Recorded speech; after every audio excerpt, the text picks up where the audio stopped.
Oo, masyadong malawak ang mundo. At siguro, walang taong pipiliing mag-isa sa pagbabaybay sa lawak nito.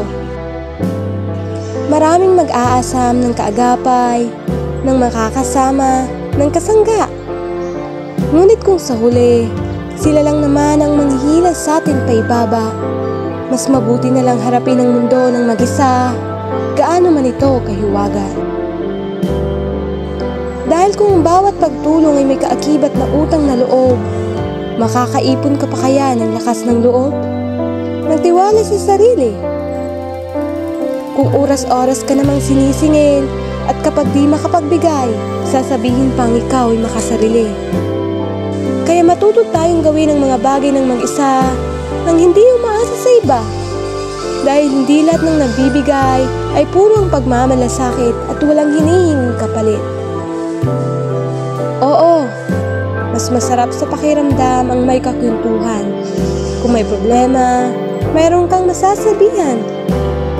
Ngunit kung sa bawat pagpapakilala, may matatanggap kang panghuhusga, gayong ipinapakita mo lang naman ang totoong pagkatao sa iba, mas mabuti na lang manahimik sa tabi, sarili ng mga bagay at kubli ang dapat ikubli. Dahil ang totoo, hindi lahat ng nakikinig sa iyong kwento ay tunay na may pakialam at interesado. Ang iba'y gusto lang makakuha ng pagkakataong makibalita para matira ka patalikod ng mga panlibak ng salita. Palibhasa ay tanghali na lang ang tapat, ang hirap ng magtiwala. Oo, kailangan mong ipabatid sa mundo na nandito ka, umiiral, nabubuhay. Ngunit minsan, nakakasawa rin kung lagi kang napapalibutan ng ingay. Nakakaubos ang araw-araw na paghahabol ng tagumpay. At nakakapagod ang paulit-ulit na pagtanggap ng pagkatalo. Kung pwede lang sanang lumayo o kaya'y pansamantalang maglaho.